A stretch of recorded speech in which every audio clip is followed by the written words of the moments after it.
สายกลางพุทธธรรมจะช่วยนำทางชีวิตให้ห่างชั่วสามเพียรกราบพระพุทธคุณบุญจะช่วยพ้นภัยควักน้ำด้วยทำดีคิดดีทุกอย่างย่อมเป็นสีพบความสุขใจนะโมตัสสะภะคะวะโตอะระหะโตสัมมาสัมพุทธัสสะ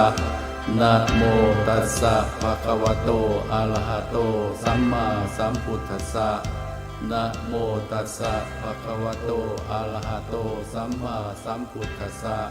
นะโมตัสสะภะคะวะโตอะระหะโตสัมมาสัมพุทธัสสะนะโมตัสสะมาแล้วฮะคุณผู้ฟังครับ5 ทุ่มตรงไม่ตรงฮะเลทไป13 นาทีนะครับนี่คือเดอะเฮียนครับทาง FM 104.50เมกะเฮิรตซ์จังหวัดเชียงใหม่ก็เป็นประจำทุกค่ำคืนวันนี้มาแล้วหลังจากเมื่อกี้เพิ่งจบไปพิธีโอสิกรรมผ่านไปได้แค่ชั่วโมงครึ่ง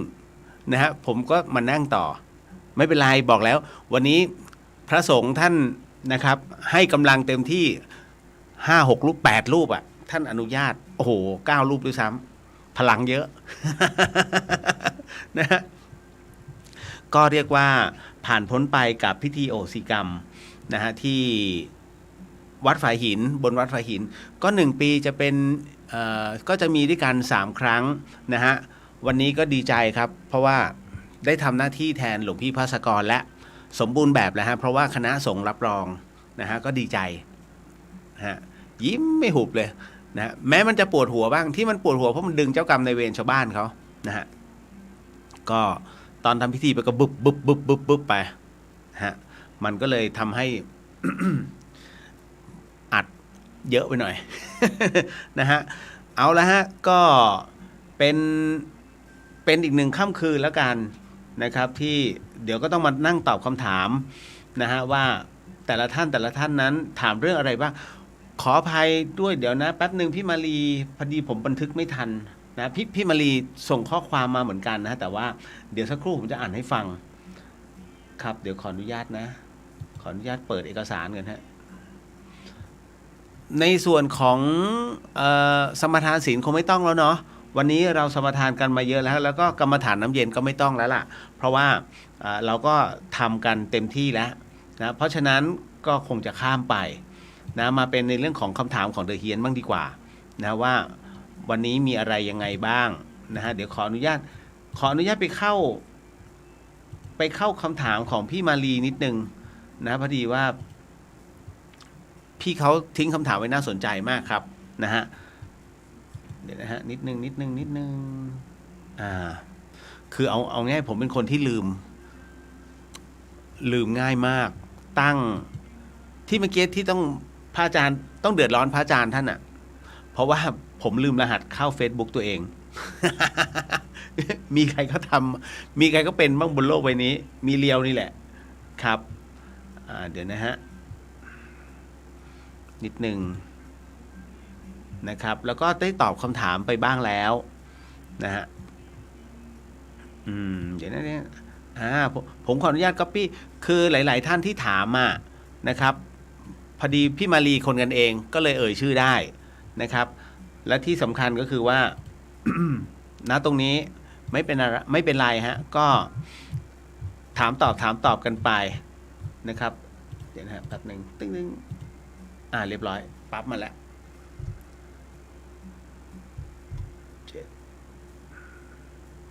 6 9คุณผู้ฟังเชื่อไหมว่าตั้งแต่เปิดรายการตั้งแต่วันที่หลวงพี่ภาสกรท่านมรณภาพลงแล้วก็จัดรายการกึ่งธรรมะเนี่ยมาตลอดระยะเวลานะฮะปีกว่าคำถามเนี่ยที่คุณผู้ฟังถามเข้ามามีทั้งหมดตอนนี้นะฮะ 1,769 คำถามเพราะผมจะรันเป็นตัวเลขเอาไว้บันทึกเอาไว้ฮะว่าเป็นคำถามใครบ้าง มีเรื่องเล่าอะไรบ้าง มันก็จะอยู่ในเนี้ยนะ 1,769 คำถามจริงๆนะฮะเอาล่ะเยอะเนอะ แล้วก็ตะบี้ตะบันตอบได้ ตอบมาเรื่อยๆเดี๋ยวขออนุญาตทักทายก่อนท่านใดที่เข้ามาที่ เดี๋ยวนะเดี๋ยวผมลองเขียนก่อนนะครับว่าไม่รู้ได้ไหม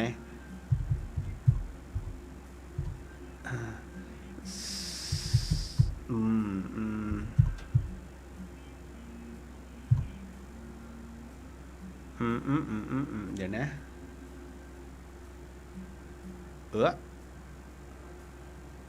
ผมหาอักษรไม่เจอ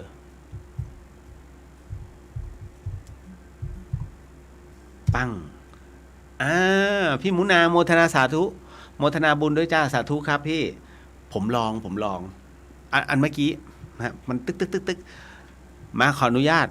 นะเพราะเดี๋ยวเราก็จะไปกันเอาง่ายๆกำลังผมเริ่มถอยนะฮะคุณจินชาสวัสดีค่ะคุณเรียวได้พักบ้างไหมคะศีรษะหยุมไหมคะวันนี้หยุมมากนะฮะแล้วก็ค่อนข้างเอาง่ายๆที่นั่งอยู่ตรงเนี้ยมันก็จะบึบปกติต้องได้พักก่อนยังไม่ได้พักเลยฮะนะฮะเข้าใจเพราะว่าพิธีอโหสิกรรมเนี่ยเป็นพิธีค่อนข้างหลวงพี่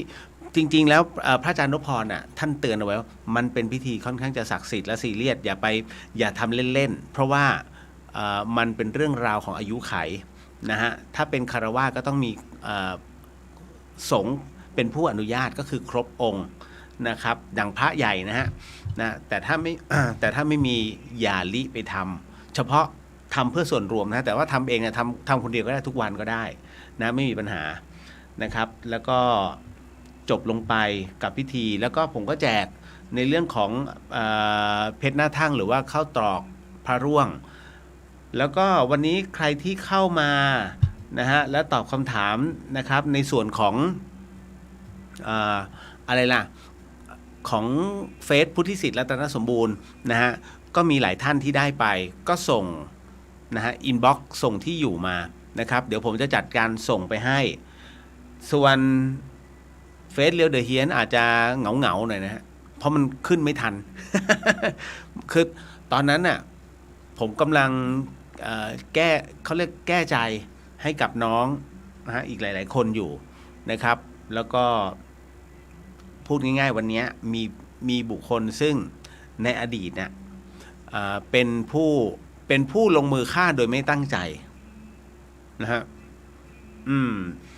แล้วก็ฆ่าโดยตั้งใจมาร่วมพิธีมันก็เลยทำให้มีบางอย่างมันมาตีบึบนะพอสมควรลิลลี่สวัสดีครับพี่เลี้ยวสวัสดีครับผมนะฮะคุณชยานะฮะสวัสดีค่ะสวัสดีครับนะครับวันนี้เอาละมา ก็ค่อนข้างเอาการอยู่คุณจินชากราบนมัสการพระอาจารย์เจ้าค่ะพระอาจารย์นั่งข้างนอกแล้วครับเนี่ย คุณจินค่อยๆทำนะคะไม่ต้องรีบพรุ่งนี้ค่อยมาดูก็ได้ค่ะไม่มีปัญหาฮะก็นั่งแล้วมันก็ต้องนั่งให้ได้2 ชั่วโมงนะไม่หรอกเพราะว่าได้ทำกรรมฐานไปด้วยบางทีถ้าผมไม่ไหวก็จะนะให้เย็นครับก็จะมีกำลังโตขึ้นมาหน่อยพี่วรันทรสวัสดีครับสวัสดีค่ะคุณเรียวกับนมัสการท่านอาจารย์เจ้าค่ะนะเมื่อกี้ที่มานั่งตรงนี้ก็คือเรียกว่าท่านเจ้าอาวาสเลยแล้วกันฮะท่านพระอาจารย์วิสุวัตรวรกิจโจนะฮะท่านก็เรียกว่าเป็นผู้ดูแลสถานีเลยผมใช้คำว่าเจ้าของ ผู้อำนวยการสถานีวิทยุพระพุทธศาสนาแห่งนี้หลายๆท่านถามมาในเรื่องของปัจจัยที่จะร่วมบุญกับสถานีวิทยุเพราะว่าเป็นการกระจายเสียงธรรมอย่าลืมนะหลวงตามหาบัวท่านก็บอกอยู่แล้วว่านะฮะเสียงใดนะฮะให้อะไรไม่ดีเท่าให้ธรรมะของพระพุทธองค์ดังนั้นเนี่ยสถานีวิทยุแห่งนี้เนี่ยครับนอกจากรายการผมซึ่งเลอะเทอะเล็กๆ นะฮะรายการครูบาอาจารย์ท่านน่ะให้ธรรมะมากมายนะฮะณตรงนี้แล้วก็สนุกเป็นภาษาเมืองก็มีนะครับถ้าท่านใดอยากจะฟังนะภาษาเมืองเขาพูดยังไงมีแอปพลิเคชันนะฮะวัดฝายหิน เข้าไปได้นะใน App Store นะครับก็มีฮะนะครับเป็นโลโก้วัดเลยนะฮะของวัดฝายหินเปิดได้ทุกเวลาถ้าไม่เบื่อ นะฮะจากนั้นเดี๋ยวก่อนก็ทักทายกันไปแล้วนะฮะขออนุญาตนะฮะตามมาด้วยป้าแก้วสวัสดีค่ะคุณเรียววัดช้างบ้านวัดข้างบ้านเวียนเทียนเร็ว1 ทุ่มเลยกลับมาทันร่วมโหสิกรรมขอโหสิฉบับพระอาจารย์พอดีค่ะสาธุครับก็ให้โหสิเช่นกันเมื่อกี้ผมไม่ได้กล่าวนะฮะในเนื้อรายการตอนที่ทำพิธีโหสิกรรมเพราะมัวแต่คือพอมันมีแรงปะทะเยอะผมไม่มีกำลังที่จะ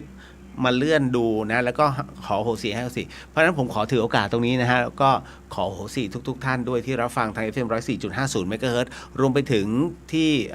พี่ๆเพื่อนๆกัลยาณมิตรที่ฟังอยู่นะแล้วก็ดูอยู่ทั้งช่องเรียวเดอะเฮียนด้วยแล้วก็ในช่องพุทธิสิทธิ์รัตนสมมุติก็ขออโหสินะครับแล้วก็ผมก็พร้อมกับให้อโหสิด้วยเช่นกันนะเมื่อกี้ไม่ได้กล่าวเอาจริงๆนะฮะมีหลายๆท่านก็ถามมาว่าพี่เลียวอย่างวันนี้เราทำความดีแล้วแต่เราไม่ได้กรวดน้ำนะฮะสมมุติว่าคืนนี้เราไม่ได้กรวดน้ำแล้วมันข้ามคืนไปแล้วเนี่ยนะไปรุ่งเช้าอีกวันหนึ่งถามว่าเรายังกรวดน้ำได้ไหมผมตอบว่าได้นะฮะเพราะการกรวดน้ำการกรวดน้ำเพราะอะไรเพราะมันไม่ใช่เงาะมันไม่ใช่ขนมเค้กซึ่งเฮ้ยข้ามวัน2 วันแล้วขึ้นลามันมีอายุไม่ใช่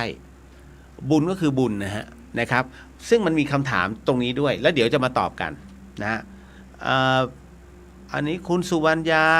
สวัสดีค่ะน้องกราบพระอาจารย์ด้วยค่ะสาธุครับนะครับก็ผมกราบส่งให้ละกันสาธุครับพระอาจารย์ท่านนั่งอยู่ข้างนอกต่อสวัสดีครับอ้ายแล้วก็ญาติธรรมทุกท่านครับนะครับผมมาถึงป้าแก้วน้องกราบพระอาจารย์ค่ะนะท่านได้ยินฮะเพราะท่านอยู่ข้างนอกนะคุณวรินทร์นะสวัสดีครับพี่เลียววันนี้ร่วมพิธีด้วยขอบพระคุณพี่เลียวที่ถ่ายทอดทั้งพิธีแล้วก็เวียนเทียนก็ได้ร่วมพิธีผ่านออนไลน์ไปด้วยเลยครับโมทนาสาธุสาธุสาธุครับโมทนาบุญครับก็บอกแล้วนะฮะว่าอะไรก็ตามที่เราทำให้ได้ก็ทำนะแล้วก็ผมจะทิ้งท้ายเสมอว่าพระพุทธศาสนาเนี่ยนะฮะจริงๆแล้วเนี่ยทั้งหลวงพี่ภาสกรแล้วก็นะฮะพระอาจารย์วิศวัตท่านก็พูดเสมอว่าวัดเนี่ยเป็นที่ที่เผยแผ่พระพุทธศาสนาเราก็ไม่ควรจะมาขอในส่วนตั้งตู้เดี๋ยวบริจาคนั่นเดี๋ยวบริจาคอันนี้นี่นู่นนั่นเยอะไปหมดนะฮะถ้าโยมเขาพึงพอใจโยมก็ทำบุญเองผมก็เลยบอกว่าเนี่ยมันเป็นสิ่งที่คือวัดจริงๆมันต้องเป็นแบบนี้วัดฝายหินเป็นมหานิกายนะฮะเป็นมหานิกายที่ไม่เคยร่ำร้องนะฮะเพราะว่าให้ประโยชน์นะครับแล้วก็ต้องบอกว่าทำเท่าที่ทำได้นะครับก็อันเนี้ยก็เลยเอามาพูดคุยให้ฟังนะฮะคุณ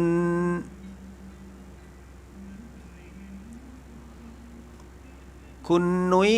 นะฮะคุณนุ้ยมาริสลาอยู่ในไลฟ์ตลอดพิธีคาโมทนาสาธุครับนะฮะก็ถือว่าได้ปลดนะเพราะว่าผมดึงหมดเลยนะเพราะตอนที่ผมอธิษฐานนะดึงทั้งโซเชียลนะเอาเฉพาะเท่าที่ฟังน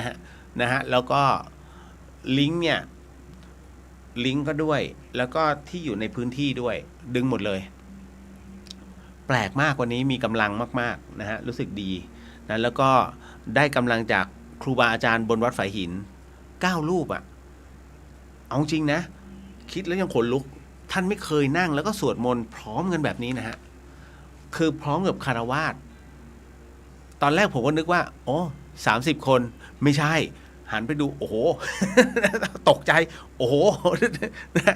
นะฮะคือพยายามจะเว้นช่องนะฮะให้คือทุกที่นะฮะผมจะบอกว่าเขาตระหนักถึงโรคติดต่อก็คือโควิดดังนั้นวัดฝายหินเองเนี่ยก็เราก็คำนึงแหละไม่ต้องว่าเฮ้ยเดี๋ยวกลัวไปนู่นเดี๋ยวคนจัดเขาก็กลัวไม่ใช่ไม่กลัวนะฮะดังนั้นเนี่ยเราจึงต้องเว้นระยะห่างนะฮะก็เลยเป็นที่มาที่ไปในค่ำคืนนี้แหละนะว่าต้องวางไว้ห่างๆนะฮะคุณสมพงษ์ สวัสดีครับพี่เรียวแล้วก็น้องกราบพระอาจารย์ครับสาธุสาธุสาธุครับสาธุครับพระอาจารย์รับทราบนะฮะท่านอยู่ข้างนอกนะครับคุณจินชากราบขอบพระคุณพระอาจารย์นะเจ้าค่ะนะท่านพระครูสมุวิสุวัตรวรกิจโจครับพระอาจารย์ท่านได้ยินเสมอนะฮะคุณสมายใช่ไหมฮะขออนุญาตครับพี่ผมไม่ได้เข้าพรรษาผมจะบาปไหมครับพระเหรอครับ เดี๋ยวก่อนถ้าเป็นกรณีของคฤหัสถ์ก็แล้วแต่เราอธิษฐานแต่ถ้าเป็นพระวันพรุ่งนี้เข้าพรรษาวันพรุ่งนี้เขาอธิษฐานเข้าพรรษากันยังไม่ใช่วันนี้ฮะวันนี้แค่อาสาฬหบูชาวันนี้เป็นวันพระสงฆ์ครับเป็นวันที่ครบองค์สงฆ์เป็นที่เรียบร้อยหลังจากที่องค์พระสัมมาสัมพุทธเจ้านั้นทรง แสดงโอวาทปาติโมกข์นะฮะก็คือเป็นข้อธรรมจักรกับปวัตตนสูตรเนี่ยฮะนะฮะให้กับปัญจวัคคีย์ทั้ง5และแน่นอนที่สุดนะฮะพอท่านพูดถึงนะฮะว่าสิ่งที่เกิดนะฮะเมื่อมีเกิดก็ต้องมีดับปุ๊บพระอัญญาโกฏัญญะรับรู้ทันทีฮะท่านจึงเป็นพระภิกษุสงฆ์โดยสมบูรณ์นะฮะรูปแรกของโลกนี่แหละครับนี่คือวันนี้เขาจึงเรียกว่าวันพระสงฆ์นะครับเอาละคุณจันยาสวัสดีครับคุณเรียวสวัสดีครับนะคุณปริญญาสวัสดีครับพี่เรียวสวัสดีครับนะเจมส์บอนด์สวัสดีครับสวัสดีครับผมนะฮะคุณปาล์มรายงานตัวคุณเรียวค่ะนะฮะมาแล้วฮะคุณปาล์มมาแล้วนะหลายๆท่านมากันแล้วฮะคุณกาญจนาพี่เรียววันนี้มีเรื่องเล่าไหมคะมีฮะเดี๋ยวเล่าให้ฟังนะฮะแหมผมจำชื่อน้องไม่ได้แล้วถ่ายรูปตอนเวียนเทียนแล้วเป็นประกายขึ้นตรงกางเกงของน้องคนหนึ่งซึ่งเขาปักนะฮะปักทูปเทียนตอนที่บูชาตอนเวียนเทียนหลังอุโบสถนะฮะก็จะบอกว่าวันนี้หลายๆท่านที่ได้เห็นไลฟ์แล้วเนาะผมก็เดินตามนี่แหละอุโบสถของวัดฝายหินเนี่ยนะฮะท่านเพิ่งทำปฏิโมกข์กันลงปฏิโมกข์คือเป็นการชำระศีลใหม่เรียกว่าเริ่มต้นใหม่เริ่มต้นพลังใหม่ของสงฆ์นะฮะโดยการชำระศีลทั้งหมดวันนี้จึงบอกว่าพลังเยอะมากแล้ววันนี้3โลกต่อเนื่องนะครับเป็นการเปิดโมทนาซึ่งกันและกันเพราะนี่คือขึ้น15ค่ำเดือน6นะฮะแน่นอนที่สุดฮะนรกหยุดทรมานสวรรค์หยุดภาวนาเพราะว่าต้องการให้เราซึ่งอยู่บนโลกมนุษย์เนี่ยส่งอานิสงส์ผลบุญไป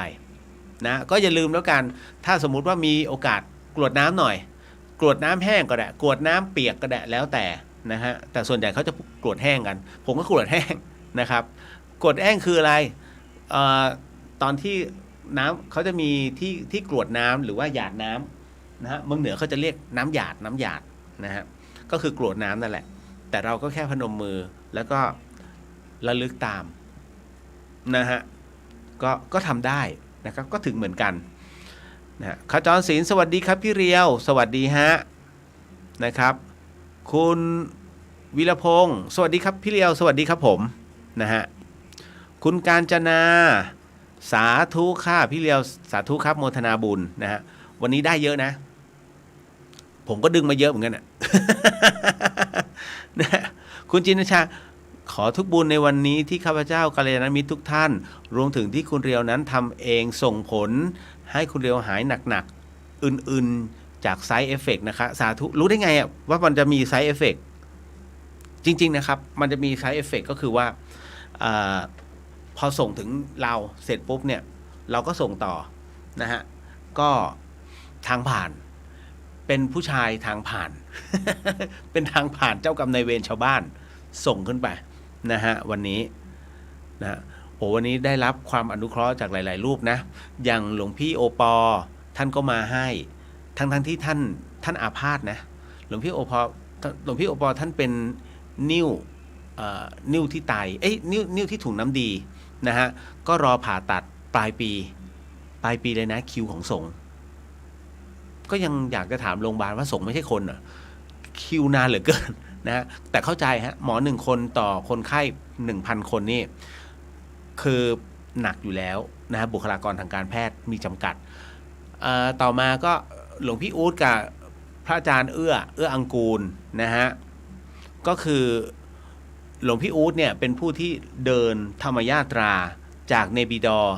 จริงๆแล้วจากตากเนี่ยไปเนปิดอร์แล้วจากเนปิดอร์เดินข้ามประเทศเดินนะใช้เดินไปยังถึงตุรกี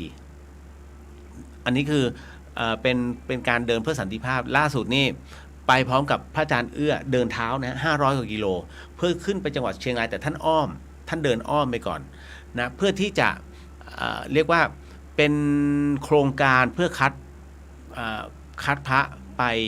จำพรรษาที่ประเทศอินเดียนะฮะวันนี้ท่านก็มาหลายๆรูปแล้วโมทนาสาธุครับแล้วครูบาอาจารย์นี่ฮะแล้วก็มีการแสดงพระธรรมเทศนาในวันนี้ด้วยก็ยินดีนะฮะอันนี้อุ๋ยนะฮะขอบพระคุณมากครับพี่เลียวอุ๋ยขอโทษทีวันนี้พี่เห็นอุ๋ยแล้วก็บังเอิญว่าคือก็มีหลายๆคนน่ะนะฮะผมก็อยากทักทายแต่วันนี้พอน้องเขาเข้ามาเนี่ยเราก็อยากจะทักทายแต่มันติดไงก็เลยได้แค่สวัสดีกันไปแค่นั้นแหละนะครับขอโทษด้วยนะน้องอุ๋ย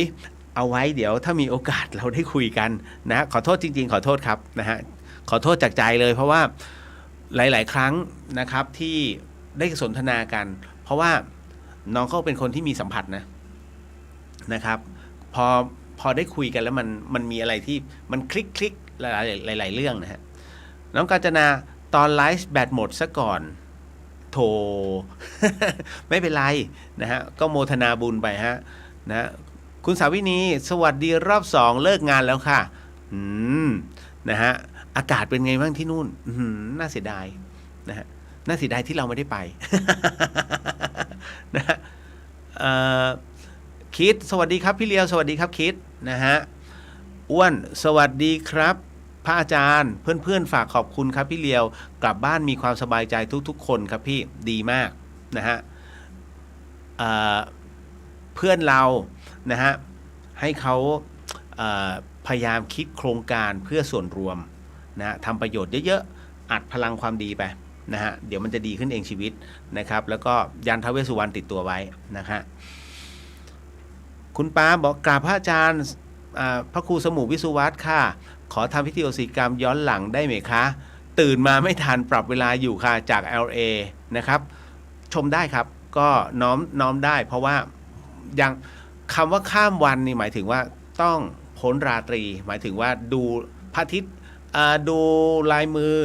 ด้วยแสงธรรมชาตินะอันนั้นคือหมดวันนะครับยังมีพลังอยู่ฮะใช้ได้คือเรื่องของเรื่องมันต้องลงเองเพราะว่าครั้งที่แล้วเนี่ยใช้ภาพของพระอาจารย์ภัสกรนะฮะที่ท่านเผยแผ่นะแล้วก็ทำพิธีตรงเนี้ยแล้วผมเช็คไงคือเวลากล่าวอโหสิกรรมเนี่ยมันต้องเช็คได้ผลมากน้อยแค่ไหนปรากฏว่าได้น้อยมากครั้งที่แล้วครั้งนี้เล่นเองเลยก็เลยโอ้โหแล้วได้รับพลังจากตูเจ้าท่านเมตตาให้ทั้งวัดฝายหินโอ้สู้ใจขาดเลียว เหมือนตัวแทนวัดฝายหินไปลงแข่ง นะสู้กับวิญญาณทั้งหลายทั้งปวงนะ ก็ไม่รู้ชนะหรือแพ้แต่ก็ส่งได้หลายคนพี่ตู่สวัสดีครับเรียวสวัสดีครับพี่ตู่เอาไงดีพี่ตู่จัดขึ้นมาเชียงใหม่ไหมฮะเพราะครูบาอาจารย์ท่านก็ปวดเมื่อย พี่ตู่เป็นผู้ที่จัดสมดุลกระดูกได้เก่งมากผมเรียกหมอตู่7 นาทีกึบกับหายจริงๆนะฮะอย่าใช้คำว่าเทพใช้คำว่าโคตรเทพ นะแล้วก็เป็นอะไรที่เดี๋ยวไว้ผมคุยกับพี่อีกทีหนึ่งฮะเพราะว่าแกรันคิวไม่เห็นแล้วโอ้โหตะเวนนะพิษโลกพิจิตรอะไรพวกนี้ลพบุรี นะฮะคุณชัชมนโมทนาสาธุค่ะขอบพระคุณพี่เลียวไม่เป็นไรครับยินดีครับโมทนาบุญนะครับนะฮะก็ดีใจครับที่เราได้ทำหน้าที่แทนหลวงพี่ด้วยนะครับไอร์แลนด์ช่วงนี้อุ่นๆไม่หนาวค่ะยินดีครับยินดีฮะนะฮะ ก็กลับมาพูดถึงในเรื่องราวนะครับวันนี้ กับวันอาสาฬหบูชาหลายๆที่นะครับก็มักจะเขาก็จะมีพิธีการเวียนเทียนเช่นเดิมเพราะว่าเมื่อคืนนั้นเป็นพุธแล้วผมเล่าเรื่องของอะไรล่ะเล่าเรื่องของพระอุปคุตยาวนู่นเลยเที่ยงคืนกว่า ไม่ให้ตีหนึ่งกว่านะฮะเรื่องยังไม่จบเลยมาจบก็แต่ผมก็เร่งให้จบไงอรรถรสมันเลยหายไปเพราะเร่งเวลาเพราะผมมาดูเวลาเอ้าเลยไปแล้วนี่หว่า นะฮะไม่เป็นไรนะกุ๊บกิ๊บบอกว่าสวัสดีครับพี่เรียววันนี้ดูหมดพลังนะคะพักผ่อนด้วยนะคะ ตอนเนี้ยหมด นะฮะไม่ต้องห่วงกุ๊บกิ๊บนะฮะขอบพระคุณมากเลยน้องเขาก็จะมานะฮะเรื่อยๆนะก็ไม่เป็นไรสู้ได้อยู่แล้วฮะสู้ได้อยู่แล้วนะครับเอาต่อมาพอวันนี้นะฮะ วันนี้จริงๆแล้วผมไม่แน่ใจพรุ่งนี้หรือเปล่าไม่พรุ่งนี้ก็ออกพรรษาแต่ผมว่าน่าจะเป็นช่วงคืออย่างนี้คุกแหมมันก็จะเป็นในเรื่องของเรื่องหลอนถูกไหมอ่ะเล่าเรื่องหลอนให้ฟังหนึ่งเรื่องแล้วกันนะครับเดี๋ยวหลายๆท่านผิดหวังนะฮะไหนบอกว่าจะมีเรื่องหลอนเดี๋ยวแป๊บนึงนะฮะ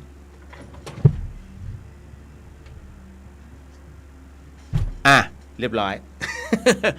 คุณฟังครับคืออย่างนี้สิ่งที่คุณกำลังจะได้ยินได้ฟังเรื่องราวจากผมต่อไปนี้นั้นอย่าเชื่อนะฮะให้ฟังหูไว้หูแล้วก็ใช้วิจารณญาณทุกครั้ง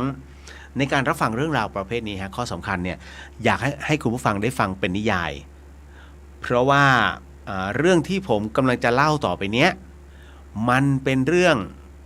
ที่หลายๆคนเคยรู้มาแล้วฮะท่านเคยรู้เรื่องขบวนเตี่ยวแดงไหมขบวนเตี่ยวแดงหมายถึงว่าขบวนที่เขาแบกเสลี่ยงนะฮะแล้วก็มาเรื่อยๆค่อยๆมาเรื่อยๆนะฮะมีผู้หญิงสวยงามนั่งอยู่บนเสลี่ยงนั้นนะครับแล้วก็มีผู้ชาย4คนนะหามแคร่แล้วก็เดินเข้ามาแต่เท้าไม่ถึงพื้นเรื่องราวตรงนี้เป็นเรื่องราวที่เป็นปริศนาพอสมควรแล้วคราวนี้เขาก็ต้องมาหาคำตอบว่าไอ้เรื่องราวตรงนี้มันมีเขาโครงความเป็นจริงไหมหรือว่ามันเป็นเรื่องเล่านะฮะเพราะว่าเรื่องตรงนี้มันเป็นเรื่องหลอนที่นักศึกษาเขาพยายามจะเอามาร้อยเรียงให้ดูน่ากลัวนะเหตุการณ์นี้ก็แน่นอนที่สุดใกล้ๆวัดฝ่ายหินก็คงจะมีมหาลัยเดียว นะแต่เราคงไม่พูดถึงตรงนั้นไงเพราะว่ามันไม่ได้เกี่ยวกับทางมหาวิทยาลัยแต่มันเกี่ยวกับในเรื่องราวของประวัติศาสตร์ที่มันเกิดขึ้นมาก่อนแล้วจากการที่เขาได้ทำการวิเคราะห์ข้อมูลตัวละครทั้งหมดทั้งมวลปรากฏว่ามันมีเค้าโครงครับคุณผู้ฟังมันมีเค้าโครงของความเป็นจริงในเนื้อหาของเมืองนะฮะเนื้อหาของเมืองส่วนตัวละครนั้นไม่บ่งบอกแต่จุดหมายเฮ้ยใช่มีจริงเรื่องราวตัวนี้ที่ผมกำลังจะเล่าเนี่ยฮะคุณผู้ฟังครับก็เป็นเรื่องที่ต้องบอกว่าอันนี้ให้วิเคราะห์กันนะฮะว่ามันจะเข้าในช่วงก่อนเข้าช่วงเข้าพรรษาหรือเป็นเรื่องราวที่จะต้องเกิดขึ้นตอนออกพรรษานะเรื่องราวมันเป็นอย่างนี้ฮะเพราะว่าในสมัยก่อนนะที่จังหวัดเชียงใหม่เนี่ยผมต้องบอกก่อนว่าจังหวัดเชียงใหม่นั้นประกอบไปด้วยเดี๋ยวนะจังหวัดเชียงใหม่เนี่ยมันถูกย้ายนะเมืองเชียงใหม่นะฮะล้านนาแห่งนี้ถูกย้ายมาแล้ว4 ครั้งนะฮะเมืองที่1เนี้ยนะฮะก็น่าจะเป็นเวียงเจ็ดรินนะฮะเดี๋ยวใช่ไหมเวียงเจ็ดรินตามมาด้วยเวียงสวนดอกเวียงกุมกามและท้ายที่สุดแล้วก็มาเป็นเชียงใหม่นะฮะเวียงเชียงใหม่คราวนี้นะครับในส่วนตรงเนี้ยเรื่องราวมันเกิดขึ้นตรงไหนเรื่องราวมันเกิดขึ้นตั้งแต่ยุคแรกเลยฮะว่ากันว่าเรื่องนี้เกิดขึ้นตั้งแต่สมัยที่เวียงเจ็ดรินนั้นเกิดขึ้นนะครับถ้าย้อนกลับไป นะฮะเวียงเจ็ดรินอยู่ตรงไหนเวียงเจ็ดรินนั้นอาณาเขตของเวียงเจ็ดรินนั้นอยู่ตรงตั้งแต่เนินดอยสุเทพเนี่ยลงมานะฮะมาจนถึงประตูมช.ในปัจจุบันประตูด้านหน้านะฮะแล้วก็ลากเส้นตรงมานะคราวนี้มันก็จะเป็นอย่างนี้ฮะในส่วนของเรื่องราวเนี่ยต้องบอกว่าพูดถึงจารีตประเพณีก่อนในสมัยก่อนนั้นจารีตประเพณีนั้นก็คือว่าพระราชธิดาของเจ้าเมืองนั้นนะฮะหนึ่งไม่สามารถจะแต่งงานกับสามัญชนได้สองไม่สามารถแต่งงานกับเรียกว่าทาสไพร่ได้นะฮะสามนะฮะณตรงนี้นี่เองเนี่ยฮะจะถูกจำกัดนะพื้นที่เพื่อกักเอาไว้เพราะเขาจะไม่ให้ผู้หญิงออกไปเพ่นพ่านโดยเฉพาะอย่างยิ่งเนี่ยพวกลูกเจ้าขุนมูลนายห้ามเด็ดขาดหนึ่งในนั้นปรากฏว่ามีพระราชธิดาของเจ้าเมืองเจ็ดรินนะพระองค์หนึ่งเลอโฉมมากนะครับต้องบอกว่าเป็นที่หวงแหนของเจ้าเมืองเป็นอย่างยิ่งนะฮะยุงไม่ให้ไต่ไรไม่ให้ตอมกักบริเวณอยู่ในบ้านอยากเรียนหนังสือนะฮะก็จะใช้ให้คนเขาเรียกว่าจะมีแม่นมมาสอนแต่ปกติแล้วในสมัยก่อนเนี่ยฮะเมืองทั้งเมืองล้านนาแล้วก็เมืองอื่นเนี่ยไม่ว่าจะเป็น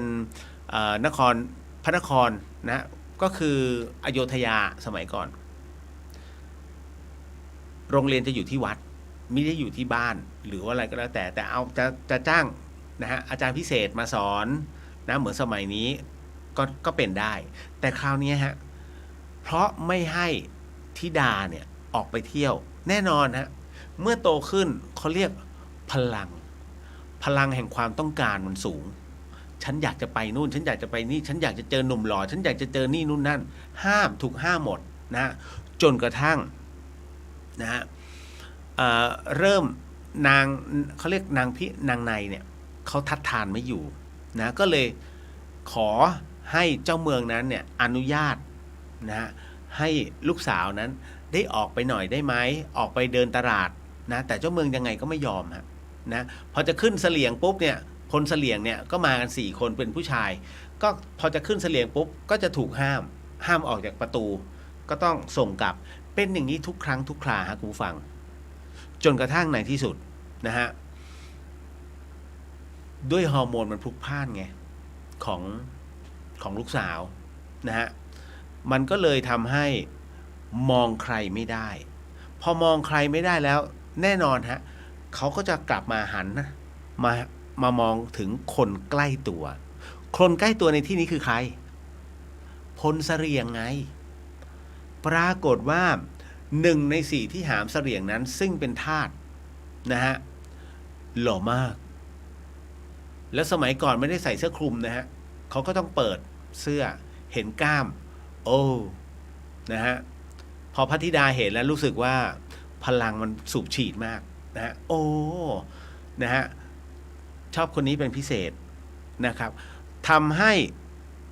เขาเรียกตกบันไดพลอยโจรนะฮะเมื่อตกบันไดพลอยโจรนั้นเรียกว่าแต่เจ้าเมืองไม่รู้นะนางในก็ไม่รู้ดังนั้นเขาก็จะรู้กันแค่2 คนก็แอบย่องหากันจนกระทั่งท้ายที่สุดพระธิดานั้นท้องฮะพอท้องขึ้นมาเสร็จปุ๊บเนี่ยแล้วเจ้าเมืองเนี่ยจะเอาพระธิดาเนี่ยไปแต่งกับอีกเจ้าเมืองกับอีกเมืองนึงซึ่งตรงเนี้ยพอมารู้ว่าพระธิดาท้องหาใหญ่เลยท้องกับใครวะอุตส่าห์อยู่กับในห้องเลยฮะยังท้องได้อีกก็เลยหาที่มาที่ไปปรากฏว่าไปสืบเจอว่าเป็นทาสนะเป็นไพร่ที่แบกเสลี่ยงนะฮะก็เลยเรียกมานะฮะเรียกมาแล้วจากนั้นเนี่ยฮะเจ้าเมืองก็เลยพาไพร่คนเนี้ยเอามาทำการประหารซะแต่ก็พอพระธิดารู้เนี่ยก็ห้ามถ้าเขาตายลูกก็จะตายตามไม่ได้เพราะคนนี้คือพ่อของลูกโอ้โหคุณเรื่องมันก็เริ่มซับซ้อนพ่อก็ทำใจไม่ได้เดี๋ยวมันจะกลายเป็นสงครามระหว่างเมืองสุดท้ายแล้วก็สั่งไม่ประหารแต่ท้ายที่สุดเจ้าเมืองเนี่ยเก็บความแค้นเอาไว้ฮะจนกระทั่งวันหนึ่งก่อนจะเป็นวันพระใหญ่นะฮะ ก็คือก่อนจะเข้าช่วงเข้าพรรษา ไม่แน่ใจว่าจะเป็นเขาสันนิษฐานว่าน่าจะเป็นอาสาฬหะแต่อีกหนึ่งนัยยะก็มองว่าน่าจะเป็นช่วงตักบาตรเทโวสองอันเนี่ยนะฮะมันคาบเกี่ยวกันเขาก็บอกอย่างนี้ครับว่าด้วยการที่เจ็บฝังความแค้นเอาไว้กับไพร่ที่ถือที่แบกเสลี่ยงเนี่ยซึ่งเขาจะนุ่งแต่เตี่ยวแดงไงนะฮะก็เลยเอาไว้ไม่ได้ยังไงก็ทำใจไม่ได้นะก็เลยใช้วิธีว่าไหนๆก็ไหนๆแล้วจะพาลูกสาวไปทำบุญที่ไหนฮะเขาเรียกว่าไปทำบุญที่วัดสามยอดวัดสามยอดก็คือเลยวัดฝายหินขึ้นไปเป็นวัดแรกตรงนี้ไม่ใช่วัดศรีโสดานะฮะเป็นวัดร้างณปัจจุบันคือวัดร้างซึ่งมีแค่อิฐซากปรักหักพังมันเป็นหลักฐานอยู่ก็คืออยู่ด้านบนแล้วคราวนี้เขาก็บอกว่าเมื่อออกจากประตูเมืองเจ็ดรินมาได้ไม่เท่าไหร่ฮะปรากฏว่าตรงเนี้ยพระธิดาก็มาด้วยพร้อมกับพลเสลี่ยงนะทั้งหมดเนี่ยก็มาด้วยที่แบกพระธิดาก็นะก็แบกพอเสร็จปุ๊บมาถึงจุดหนึ่งฮะนะเจ้าเมืองสั่งให้พลเสลี่ยงทั้ง4เนี่ยวางเสลี่ยงลงแล้วพระธิดาลงนะลงจากรถลงจากเสลี่ยงจากนั้นฮะพระราชาก็เลยสั่งพลทหารที่ซุ่มอยู่เนี่ยให้จับไพร่ทั้ง4ที่เป็นพลเสลี่ยงเอาไว้แล้วก็จับพระธิดาไว้ด้วยนะฮะหลังจากนั้นเมื่อไต่สวนเสร็จปุ๊บว่าคนเนี้ยเป็นคนที่ทำให้ลูกท้องเจ้าเมืองจึงสั่งตัดคอเลยฮะสั่งประหารจุดที่เขาว่ากันว่าประหารชีวิตก็คือจุดที่เป็นสาราธรรมในปัจจุบันอันนี้ไม่เฟิร์มแต่ใช้คำว่ากันว่าจงใช้หลักกาลามสูตรนะเป็นเขาเรียกเป็นจุดที่เป็นสาราธรรมในปัจจุบันพอตัดคอปุ๊บเลือดพุ่งเลยฟึบพระธิดาเห็นดังนั้นถึงกับเป็นลมฮะตกใจช็อกเพราะสามีตัวเองถูกตัดคอต่อหน้าหลังจากนั้นพระราชาก็เลยสั่งให้ตัดคออีก3คนฐานสมรู้ร่วมคิดรู้แล้วไม่บอกนะฮะก็เลยกลายเป็นทั้ง4คนที่เป็นพลเสลี่ยงถูกตัดคอหมดนะฮะดังนั้นพระธิดานั้นพอฟื้นขึ้นมาแล้วรับรู้ว่าพลเสลี่ยงที่เคยแบกเธอไปถูกตัดคอทั้งหมดรวมถึงคนรักของเธอด้วยนะฮะถูกตัดคอเธอก็เลยฆ่าตัวตายเรื่องราวมันก็อยู่แค่ตรงนี้ฮะแต่คราวนี้เนื่องจากว่าจิตสุดท้ายครับผมกำลังพูดถึงจิตสุดท้ายหน้าที่สุดท้ายของพลเสลี่ยงรวมไปถึงพระธิดาด้วยนะหน้าที่สุดท้ายนั้นที่ได้รับมาก็คือว่าไปทำบุญที่วัดสามยอดจำได้ไหมฮะดังนั้นเนี่ยหลังจากที่เมืองล่มสลายไปตั้งแต่นั้นเป็นต้นมาทุกวันพระใหญ่ก่อนเข้าพรรษาหรือออกพรรษานะฮะยังไม่มีการคอนเฟิร์มจะมีคนเห็นนะว่ามีผู้หญิงสวยมากนะฮะแต่งตัวเป็นชุดสาวเมืองเหนือเลยฮะราวสวยราวเทพธิดานะนั่งอยู่บนเสลี่ยงนะซึ่งมีพลแบกทั้งหมดด้วยกัน4คนซึ่งนุ่งเตี่ยวแดงแต่ทั้ง4คนนั้นไม่มีหัวครับนะฮะซึ่งเส้นทางที่เขาเดินเนี่ยคุณผู้ฟังเขาก็จะเดินมานะฮะตั้งแต่ด้านหน้าผมไม่รู้ว่าจุดเริ่มต้นที่ไหนแต่เขาบอกว่ามันจะผ่านตรงศาลาธรรมมาเรื่อยๆผ่านมาเรื่อยๆนะฮะผ่านหน้าคณะเศรษฐศาสตร์นะผ่านคณะสถาปัตยกรรมศาสตร์นะครับผ่านช่องสตูดิโอซึ่งเป็นทางเดินเก่าของเขาผ่านช่วงสตู2นะ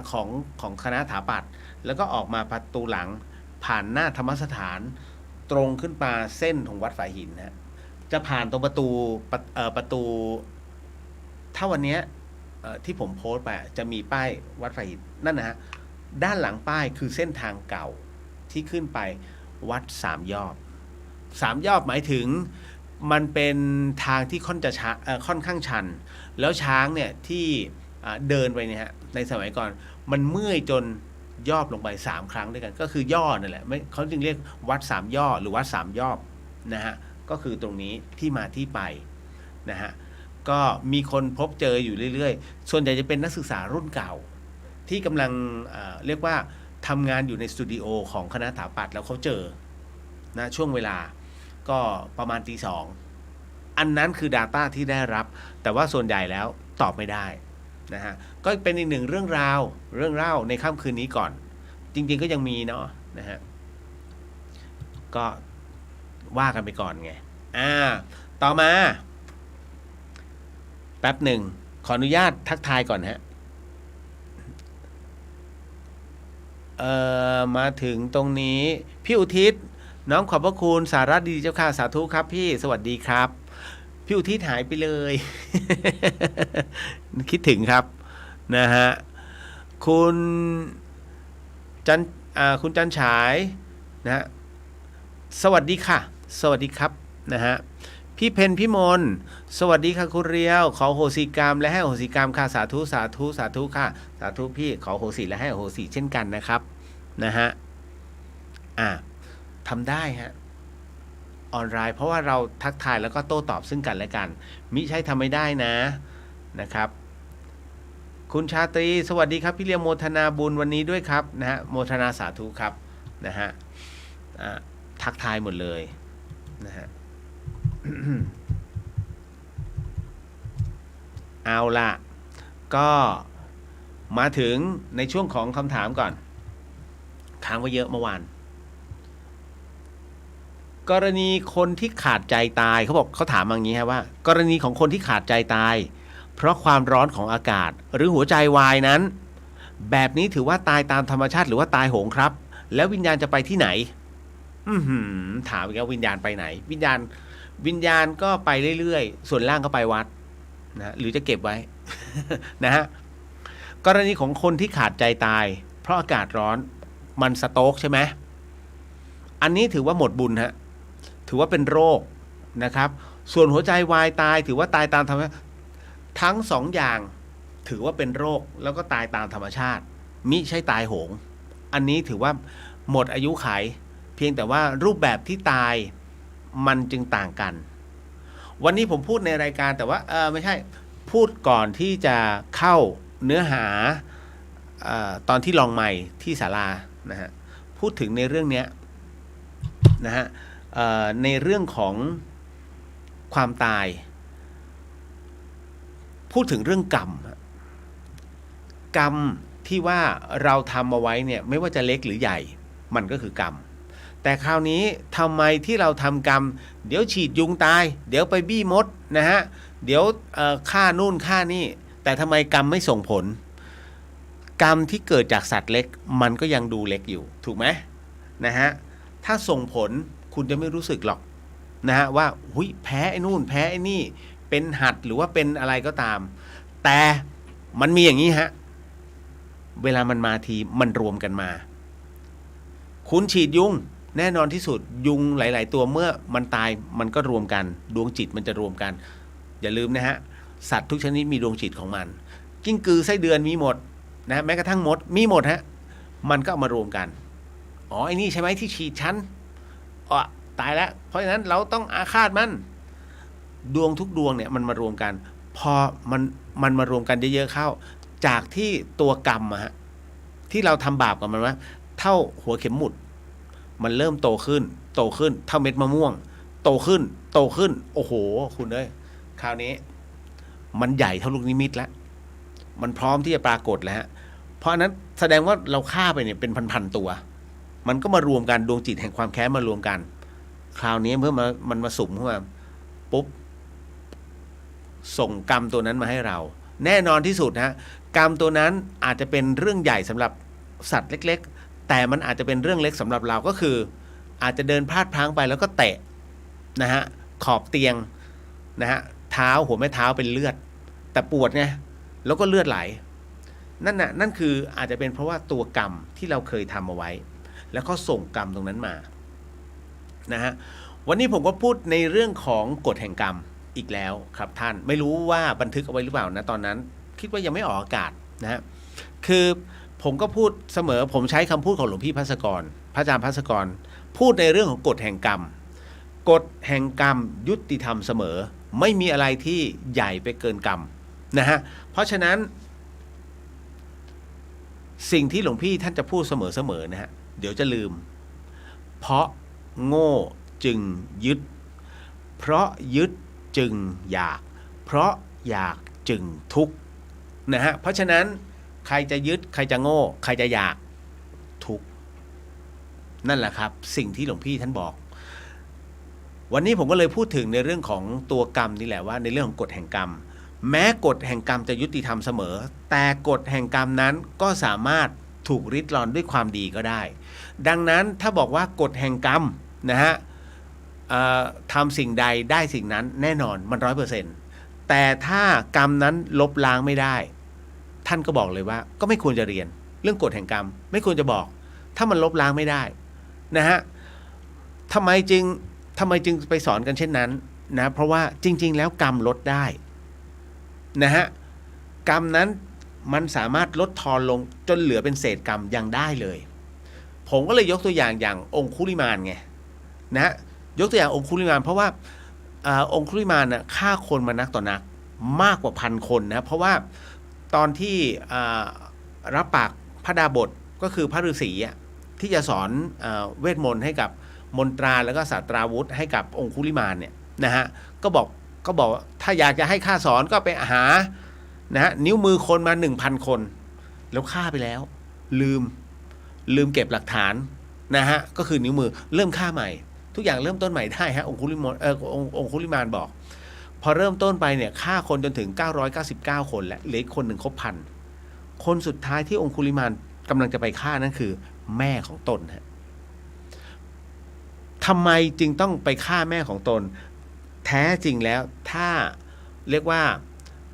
ย้อนอดีตชาติไปนะสืบสอบไปหนึ่งในคนที่เคยฆ่าองคุลิมานในชาติภพก่อนก็คือหนึ่งนั้นคือแม่นะฮะอย่างงครั้งหนึ่ง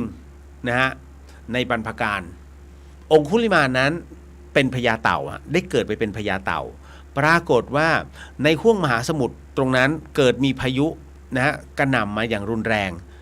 มันก็จะมีเรือลำหนึ่งซึ่งกำลังจะจมลงนะฮะนาวาลำนี้บรรทุกคนมาเยอะมากนะครับกำลังจะล่มด้วยความที่เมตตาของพญาเต่านะฮะพญาเต่าจึงไปเทียบข้างๆแล้วก็บอกทุกคนว่าขึ้นมาบนหลังฉันก่อนที่เรือจะล่มทุกคนก็เลยขึ้นบนหลังพญาเต่าก็เลยมันยังเกิดพายุอยู่ด้วยความที่มีเมตตาจึงนำส่งทั้งหมดทั้งมวลนั้นไปยังเกาะร้างแห่งหนึ่งเพื่อที่จะได้หลบฝนกันก่อนก็อย่างน้อยมีแผ่นดินพอไปถึงนั้นปรากฏว่าแผ่นดินนั้นเนี่ยมันกลายเป็นแผ่นดินซึ่งมันไม่มีอาหารนะคุณพอมันไม่มีอาหารนั้นคนที่พญาเต่าช่วยก็ปรึกษากันว่าเฮ้ยเพราะไม่งั้นพวกเราตายทั้งหมดนะฮะแล้วจะเอาอาหารจากที่ไหนนะท้ายที่สุดแล้วด้วยความเขาเรียกว่าด้วยความที่กิเลสมันเกิดขึ้นนะฮะมองไม่เห็นถึงความสำนึกในบุญคุณมองซ้ายมองขวานั่นไงอาหารพวกเราชี้ไปที่พญาเต่าจากนั้นทุกคนก็เลยร่วมใจกันนะฮะจับพญาเต่าฆ่าเพื่อเอาเนื้อมาเป็นอาหารประทังชีวิตท้ายที่สุดแล้วก็เป็นเช่นนั้นจริงๆดังนั้นเมื่อทั้งหมดทั้งมวลนั้นจบสิ้นลงพญาเต่านั้นจึงได้กลับมาเกิดเป็นองคุลิมานแล้วพวกทั้งหมดทั้งมวลที่พญาเต่าช่วยเอาไว้ก็คือก็มาเกิดใหม่มันก็คือคนที่องคุลิมานนั้นตามฆ่าทั้งหมดทั้งมวลจนกระทั่งสุดท้ายคือมารดาแต่ไม่ได้ฆ่าเพราะว่าระหว่างทางไปเจอองค์พระสัมมาสัมพุทธเจ้าก่อนนะท่านก็โปรดองคุลิมานบอกว่าเราหยุดแล้วแต่ท่านยังไม่หยุดนะพอหยุดกึกตรงนี้องคุลิมานงงฮะอะไรวะนะฮะเรายังไม่หยุดท่านยังไม่หยุดก็หมายถึงองคุลิมานก็เลยถามไงว่าแล้วอะไรที่ท่านมากล่าวหาว่าเรายังไม่หยุดก็กิเลสไงนะความอยากนะความเห็นแก่ตัวท่านฆ่าคนตั้ง 1,000 คนเพื่อตัวเองจะได้เรียนวิชาแล้วคนที่ตายไปเขาจะเป็นยังไงโอ้พอพูดแบบนี้เสร็จปุ๊บเนี่ยองคุลิมานสำนึกและบรรลุในที่สุดเป็นพระอรหันต์ฮะเมื่อเป็นพระอรหันต์แล้วเนี่ยกรรมที่เคยทำเอาไว้เนี่ยในการฆ่าทั้งหมดทั้งมวลนะมันก็เลยเหลือเป็นเศษกรรมทุกเช้าเวลาองคุลิมานนั้นออกไปบิณฑบาตนะฮะ ก็จะถูกเด็กๆนะครับ ซึ่งเรียกว่าตามหมู่บ้านนะฮะเขากำลังเหมือนกับกำลังจะปาเอากระรอกมาเป็นอาหารก็พลาดนะฮะกิ่งไม้นั้นก็จะมาโดนท่านหรือว่าเศษหินเศษแก้วทั้งหลายเนี่ยก็ถูกขว้างถูกปามาโดนท่านหัวล้างข้างแตกไปเนี่ยคือเศษกรรมนะฮะก็เลยบอกเอาไว้ว่าเนี่ยฮะที่มาที่ไปนะครับดังนั้นเรื่องกรรมสามารถนะฮะสามารถที่จะก็คือทำกรรมดีที่ยิ่งใหญ่เนี่ยลงไปเพื่อริดรอนนะฮะในตัวกรรมให้บรรเทาลงได้ครับนะฮะพี่เพนพี่มนบอกว่าสวัสดีค่ะคุณเรียวเอาขอโคสิกาไปแล้วนะฮะเอาละ ต่อมาเก็ตนะฮะตรงนี้เป็นการตายแบบธรรมชาติครับนะครับไม่แล้วก็วิญญาณไปไหนวิญญาณไปตามเหตุปัจจัยของบุญจะบอกว่าพอคนนี้ตายปุ๊บเพราะการถูกฆ่าไปสบายแล้วไปสบายนะลูกนะไปสู่สวรรค์นะไปเป็นนางฟ้ารู้ได้ไงนะฮะเคยทำบุญไหมบุญก็ไม่เคยนะแล้วก็ตายอย่างทุกข์ทรมานแล้วยังไงนางฟ้าตรงไหนถูกไหมฮะเพราะฉะนั้นเนี่ยมันขึ้นอยู่กับจิตสุดท้ายกับกำลังผลบุญที่เราเคยทำเอาไว้ด้วยฮะเราจึงจะรู้ว่าภพของเรานั้นไปอยู่ตรงไหนนะฮะวิญญาณจะไปตรงไหนนั่นแหละนะต่อมาหากแม่ทิ้งลูกไปมีครอบครัวใหม่ปล่อยให้ลูกอยู่กับคนอื่นหรือญาติตนแทนเรียกว่าตัดช่องน้อยแบบนี้คนเป็นแม่ได้รับกรรมแบบไหนคะปัจจุบันมีสามีเป็นฝรั่งค่อนข้างมีฐานะเอาใหม่ผมงงเพราะว่ามันปวดมันบีบแล้วอึบนะ หากแม่ทิ้งลูกไปมีครอบครัวใหม่ปล่อยให้ลูกอยู่กับคนอื่นหรือญาติตนแทนเรียกว่าตัดช่องน้อยแบบนี้คนเป็นแม่ได้รับกรรมใหม่กรรมแบบไหนคะจะแบบไหนมันก็เหมือนกับว่าทิ้งขว้างลูกนะทำให้เหมือนกับว่าประสบวิบากทางใจด้วยนะครับแล้วก็ปัจจุบันมีสามีฝรั่งค่อนข้างจะมีฐานะคำว่าฐานะกับฝรั่งนั้นอย่ามาเกี่ยวฮะเงินถ้าไม่ทำงานต่อยอดมีหมดนะฮะคือถ้าหวังแต่เขานะคุณก็จะแค่กินบุญเก่าแล้วก็จะหมดลงนะฮะเพราะฉะนั้นกรรมแบบไหนเดี๋ยวรู้เพราะว่ากฎแห่งกรรมยุติธรรมเสมอฮะแล้วมันก็จะเขาเรียกกรรมจะไล่เช็คบินเองนะครับโอ้โห เล่นเอาหมดกำลังเลยฮะนะฮะโอ้วันนี้เยอะฮะหลายๆคนรับรู้ฮะว่าท่านอาจจะทำให้เขาตายแบบไม่ตั้งใจแล้วมันก็มาพูดง่ายๆพวกทำแท้งนั่นแหละ รับรู้ได้นะครับก็ตามนั้นเนาะจะยืนถึงตี 2ตี 1หรือเปล่ายังไม่รู้เนี่ย โอ้โหไม่ไหวนะฮะมันอัดเยอะมากเดี๋ยวผมตอบคำถามพี่มาลีก่อนพี่มาลีบอกว่าพี่สงสัยชีวิตคนเรานี้ถูกกำหนดมาแล้วหรือคะนะจากการกระทำในชาติภพที่ผ่านมาตามที่อ้างอิงในพระไตรปิฎกอย่างเช่นการใช้คำพูดไม่เหมาะสมต้องขออภัยหากใช้คำพูดไม่เหมาะสมต้องขออภัยนะคะพุทธธรรมนายนะศาสนาอยู่ได้ 5,000 ปีพระเทวทัตเมื่อพ้นจากนรกก็จะไปเป็นพระพุทธเจ้าเป็นพระปัจเจกพุทธเจ้าฮะไม่ใช่เป็นพระพุทธเจ้านะฮะอาการเจ็บป่วยของพระสุปฏิปันโนบางรูปหรือคำทำนายของหลวงปู่มั่นนะฮะที่ทำนายหลวงปู่แสงที่ต้องใช้กรรมในเรื่องข่าวที่เกี่ยวกับผู้หญิงที่เพิ่งผ่านมาชีวิตคนเรานั้นคงถูกกำหนดมาแล้วว่าต้องอย่างนี้ต้องเป็นเช่นนี้ที่เรียกว่ากรรมกำหนดหนีไม่พ้นถ้ายังต้องเวียนว่ายนะฮะเวียนว่ายตายเกิดถ้าพี่หลับก่อนพี่ขอฟังย้อนหลังผมจะบอกว่าคนเราที่เกิดมามันแน่นอนฮะนะฮะมันถูกกำหนดมาแล้วมันถูกกำหนดมาตามหน้ากรรมของแต่ละคนที่เห็นหล่อ นะฮะพวกเนี้ยเขาทำกรรมดีเอาไว้นะฮะที่เห็นหล่อแล้วลำบากอันนั้นก็คือทำกรรมดีไปด้วยแล้วก็เรียกว่าเบียดเบียนคนอื่นไปด้วยตัวเองจึงต้องลำบากนะฮะในส่วนตรงนี้นี่เองทำไมจึงบอกว่าเอ๊ะแล้วเกิดมาชาตินี้หรอหนึ่งชาติที่แล้วนะฮะหนึ่งเขาเป็นช่างที่สร้างพระนะฮะสร้างเจดีย์สร้างวิหารกุศลมันจึงเกิดขึ้นนะฮะสองเป็นผู้ที่หล่อพระเพื่อถวายวัดสามเป็นผู้ที่ทำบุญด้วยพระนะฮะดังนั้นอาการ36ออกมาครบถ้วนนะแล้วพระที่ถวายนั้นเป็นผู้ที่บรรจงอุ๊ยต้องสวยแบบนี้ต้องหล่อแบบนี้ท่านจึงสวยหล่อตามพระพุทธรูปนั้นนั่นแหละฮะนั่นคือแต่อันเนี้ยต้องบอกก่อนนะว่าฟังหูไว้หูนะจ๊ะไม่ใช่ว่าอยู่ๆแล้วจะสรุปเลยไม่ใช่นะครับแล้วจากนั้นการกระทำในชาตินี้การกระทำในชาติภพที่ผ่านมาอ้างอิงนะในพระไตรปิฎกเช่นนั้นจริงหรือเปล่าถูกต้องฮะถ้าเรายังใช้กรรมไม่หมดในชาติที่แล้วแต่ต้องมานั่งแต่ต้องมาเกิดใหม่เพราะมันได้วาระในการเกิดนะครับต้องใช้ฮะแต่ต้องใช้ตามระยะเวลาการใช้ตามระยะเวลานั้นก็คือว่าอะไรล่ะไม่ใช่ว่าเด็กๆแล้วจะต้องมารับเคราะห์น้อยมากที่จะต้องเด็กมารับเคราะห์ยกเว้นว่าเป็นประเภทดาวน์ซินโดรมถ้าอันนี้คือบุพกรรมที่ตามมาจากชาติที่แล้วก็คือพวกดื่มน้ำจันทร์เยอะๆหรือว่าพวกเมาแล้วเรียกว่าก่อกวนชาวบ้านหรือว่าเป็นอันธพาลต้องกลับมาชดใช้นะซึ่งแน่นอนที่สุดนะธรรมชาติจึงสร้างให้ท่านเป็นผู้ที่ไม่แข็งแรงด้วยประการไหนก็แล้วแต่นั่นแหละฮะนั่นคือการผิดศีลเพราะคุณไปแบบไม่ครบเกิดก็ต้องไม่ครบนะฮะอย่างนี้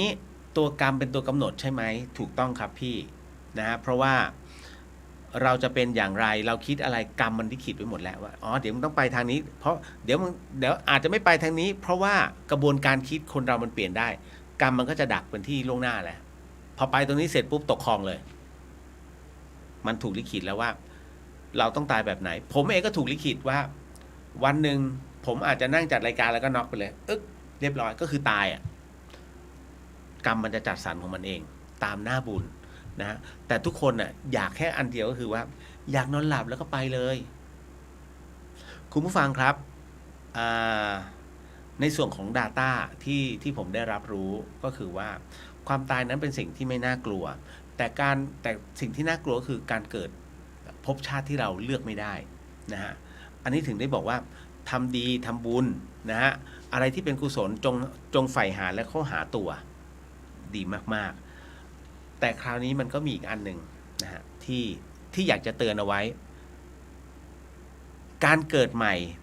เป็นเช่นใดมันเหมือนความฝันนะคุณผมได้คุยกับน้องคนหนึ่ง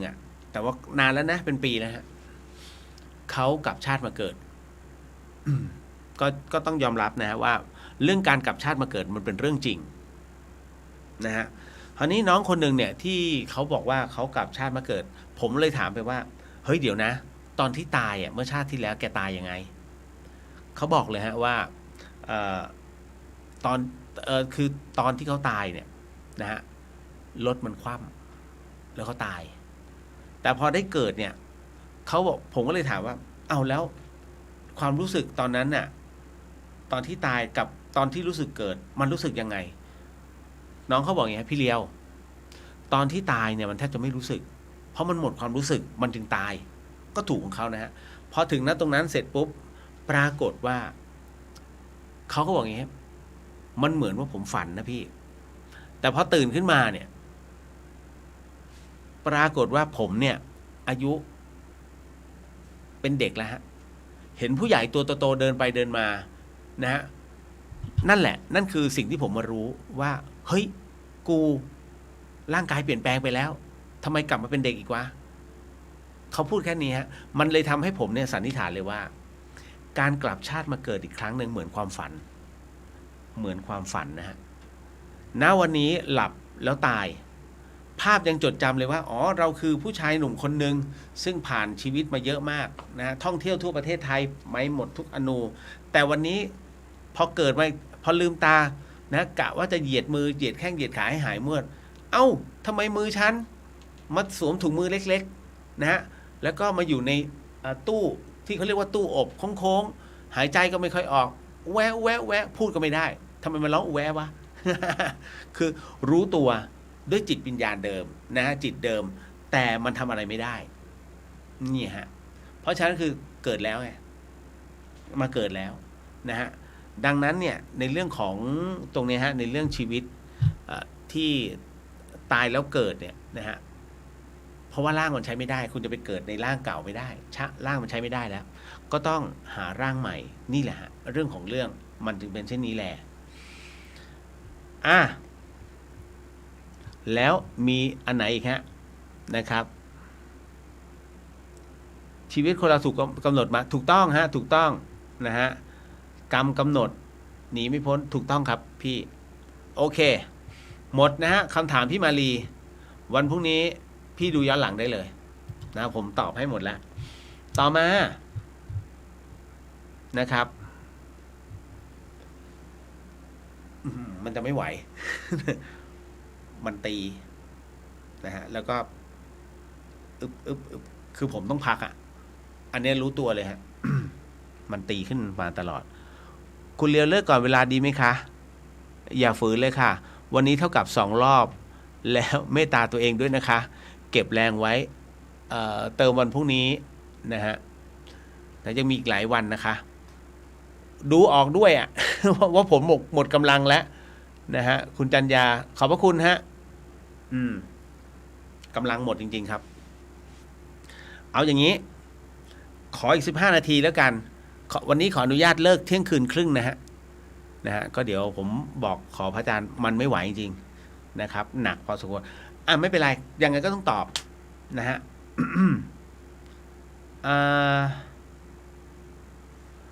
แล้วก็เอาตามนี้เนาะพักก่อนดีกว่านะครับพี่เลียวคุณปริญญาขอบพระคุณฮะขอ15 นาทีแล้วพักเพราะว่าเริ่มไม่ไหว เขามาแล้ว รู้คำถามบอกว่าอยากทราบว่าเหตุของวิญญาณทั้งหลายที่กลับมามันเป็นเพราะอะไรครับแล้วทำไมต้องไปเข้าคนนั้นคนนี้อย่างเจ้าแม่ข้างสระต่างๆนะไปเข้าคนทรงแบบนี้ครับนะฮะอยากทราบว่าเหตุวิญญาณทั้งหลายกลับมาเพราะอะไรเขาอยากกลับมาเพื่อขอบุญขอนี่ส่งผลบุญนะไม่มีอะไรไปมากกว่านี้หรือว่าอยากให้จัดลำดับตัวเองให้เข้าที่เข้าทางแค่นั้นเลยนะครับแล้วก็มันมีเหตุผลไม่กี่ประการหรอกครับนะที่วิญญาณจะกลับมานะฮะแล้วทำไมต้องไปเข้าคนนั้นคนนี้อย่างเจ้าข้างสระเดี๋ยวนะแยกนิดนึงฮะเจ้าข้างสระหมายถึงว่าคนทรงใช่ไหมฮะพยายามเทสเขาคุณหาทูบจุดทูบเอาสัก9 ดอกพอก้านทูบมันแดงเสร็จปุ๊บนะในขณะที่เขาทรงทรงเป็นอินเดียนแดงเลยคุณไปข้างหลังแล้วก็แกล้งเอาก้านทูบจิ้มตรงเนื้อตรงศอกก็ได้นะฮะหรือตรงก้นก็ได้เพราะชึกไปถ้าโม วิธีเช็คนะฮะถ้าเขาเข้าจริงๆเนี่ยคุณจะไม่รู้สึกมันโดนแยกนะฮะดวงจิตมันเข้าไปเนี่ยแทรกทันทีมันจะแยกจิตเดิมแท้ของคุณเนี่ยออกไปอีกฝั่งหนึ่งซึ่งคุณรับรู้นะฮะซึ่งคุณรับรู้ว่าเนี่ยตัวตนของฉันยังอยู่ในร่างแต่มันเหมือนมีอีกสิ่งหนึ่งมาแทรกนี่คือของจริงที่เวลาเขาเข้านะเวลาวิญญาณเขาจะไปเข้าพอแทรกเสร็จตรงเนี้ยเจ้าของร่างเนี่ยทำอะไรไม่ได้เพราะมันเหมือนว่าคุณอ่อนกำลังที่วิญญาณเขาสามารถมาเข้าได้เขามาแทรกได้เพราะคุณอ่อนกำลังนะฮะกำลังทางจิตเนี่ยคุณอ่อนมากมันก็เลยทำให้เนี่ยนะฮะมันเหมือนกับอะไรล่ะเอาเลยโดนเข้าไปเมื่อกี้นะฮะ คือมันพอมันหมดกำลังอ่ะเขาแทรกได้นะฮะแต่คราวนี้อีประเภทข้างสาเนี่ยคุณต้องเข้าใจครับว่าคนบางคนต้องการมีตัวตนต้องการยอมรับเพราะฉะนั้นตรงไหนก็ตามมีเจ้าแม่ตะเคียนเอาไม้ตะเคียนขึ้นมาปุ๊บจะต้องมีคนคนหนึ่งที่จะต้องแปลกกับชาวบ้านเข้าส่งถามว่าไอ้ที่ใบ้ๆมาถูกมั้งเปล่า นะ เพราะฉะนั้นแค่ต้องการมีตัวตนในพื้นที่ตรงนั้นเป็นพื้นที่เล็กๆแต่ขอให้ศักดิ์สิทธิ์ฉันจะไปเข้าให้ได้ทั้งจริงๆแล้วไม้ทุกต้นของตะเคียนถามว่ามีดวงจิตอยู่ไหมคำตอบก็คือไม่เสมอไปไม่ใช่ทุกอันนะฮะบางอันก็มีอันนี้เราปฏิเสธไม่ได้เพราะว่าเราเคยเจอนะผมเคยจะบอกว่าทำเหมือนหมอปลาผมไม่เชิงนะจำได้ว่าผมไปตั้งเต็นท์ที่อำเภออมก๋อยด้านหลังของอำเภออมก๋อยเนี่ยจะมีต้นตะเคียนใหญ่มากยาวเลยยาวมากตั้งอยู่เขาก็คือเหมือนกับว่ามันต้นตะเคียนต้นนี้มันเหมือนว่าไปขวางลำน้ำนะลำน้ำแจ่มนะถ้าจำไม่ผิดนะก็เลยยกขึ้นมานะเอาเครนมันคนละทางไว้ไม่ใช่ลำน้ำแจ่มมันเหมือนกับเป็นสายน้ำอ่ะของตรงเสมิงอ่ะนะเขาเลยเอาขึ้นมาไว้นะตรงนั้นโอ้ยแป้งเต็มเลยแล้วก็มีชุดไทยนี่นู่นนั่นผมก็มาดูเพราะผมอะเวลาไปอมก๋อยผมก็จะกางเต็นท์นอนตรงนั้นก่อนแล้วรุ่งเช้าค่อยเก็บนะเพื่อที่จะเข้าสู่ข้างในนาเกียนนะหรือว่าจะขึ้นไปแล้วแต่ว่าจะไปตรงไหนบ้านแม่หลองอะไรก็ว่าไปแต่คราวนี้มันต้องไปพักตรงนี้พอพักตรงนี้เสร็จปุ๊บเนี่ยหลวงพี่จรก็อยู่นะหลวงพี่จรท่านบวชอยู่ที่นี่ก็ตอนนั้นยังเป็นน้องจรซึ่งเรียกเป็นบัดดี้ผมในออฟโรดก็ปรากฏว่าตอนกลางคืนนะคือจรเขาไม่กล้านอนนะฮะนั้นตรงนั้นก็เลยบอกพี่มันแรงว่าผมก็ดูแล้วเช็คแล้วว่ามันไม่มีนะบอกไม่มีอะไรเนี่ยอะไรออปชั่นเต็มไปหมดเลยผมบอกมันแค่ออปชั่นใครซื้อก็ได้นะผมก็ไม่ได้บอกว่าเก่งนะผมก็เลยลุกขึ้นไปแล้วก็ขึ้นไปยืนบนไม้ตะเคียนแล้วก็ผมอธิษฐานเทพเทวาถ้ามีอยู่ตรงนี้จริงเนี่ยนะฮะนิดนึงแล้วกันอยากให้ทำอะไรก็ได้เป็นสัญลักษณ์ให้ผมรู้นะผมจะได้ไม่ลบหลู่แต่ก็ไม่ได้ว่าทำตัวโอหังปรากฏว่าเงียบแล้วก็ลองเช็คพลังแล้วก็เงียบผมก็เลยบอกไม่มีก็จนถึงทุกวันนี้ผมก็บอกไม่มียังไงก็เขาอาจจะเคยมีแต่ว่าพอบุญถึงพร้อมแล้วเนี่ยเขาไปแล้วนะฮะเพราะฉะนั้นทวยเทพเทวดาที่องค์ใหม่ที่จะมาเข้าเนี่ยฮะถามว่าทำได้ไหมสิ่งไหมไม่ได้คุณอันนี้ผมบอกไว้นะคุณจำไว้อย่างเทวดาไม่สิงไม้ตายจำไว้เลยฮะเทวดาไม่สิงไม้ตายแต่จะสิงไม้เป็นนะครับเพราะฉะนั้นการสิงไม้ตายเหมือนว่าได้บ้านร้างแต่ถ้าการสิงไม้ที่ยั่งยืนก็คือขนาดใหญ่ที่หลายคนอบอันเนี้ยเขาเรียกบ้านจัดสรรอย่างดีนะฮะเกรด A นะฮะเทวดามักจะอยู่ข้างตรงนั้นอยู่เรื่อยๆเพราะเขาต้องหาแดนสถิตอยู่ฮะเพื่อที่จะต้องทำสิ่งใดสิ่งหนึ่งอันเป็นกุศลต่อไปนะฮะก็แบบนี้เนาะตามนี้เหลือ9 นาทีก็ตามสัญญาฮะเพราะวันนี้เอาการคืออย่างนี้เวลาเรากำหนดจิตนะครับในการดึงเจ้ากรรมนายเวรเนี่ยผมก็พูดทุกครั้งไปนะว่ามันหนักไม่ใช่ไม่หนักแล้วก็ถึงกับน็อกนะฮะจิตไม่แข็งมันก็ถูกดึงกลับคือดึงของเราออกไปมันจะยุ่งนะฮะอายุขัยมันจะสั้นลงนะฮะดังนั้นจะทำอะไรเนี่ยผมจะคิดแล้วคิดอีกคิดแล้วคิดอีกทำดีไหมใจอยากทำให้ทุกวันใจผมมันเหมือนกับหลวงพี่ภาสกรเนี่ยแต่ถ้าผมนุ่งเหลืองห่มเหลืองก็ผมทำให้เลยจริงๆซึ่งวันนี้ วันนี้ก็เจอท่านพระครูวัดป่าแดงวัดป่าแดงฮะท่านพระเจติยาภรณ์ถ้าจำไม่ผิดหลวงพ่อวัดป่าแดง เจอหัวมุมเลยนะฮะท่านก็ว่าไงผมก็ดีใจเจอท่านเข้าไปกอดหลวงพ่อขอกอดหน่อยคิดถึง นะฮะท่านก็ให้กอด นะไม่ให้กอดเสมอนะหมายถึงว่าโน้มตัวลงไปโอบท่านนิดนึงนะฮะก็เป็นการคารวะด้วยใจรักนั่นแหละผมว่าปากก็เผลอพูดหลวงพ่อเดี๋ยวพรรษาหน้านะ ปีหน้าคิวผมดีมาเป็นครูบาเลยก็ไม่เป็นครูบา ไม่เป็นพระปฏิบัตินี่แหละ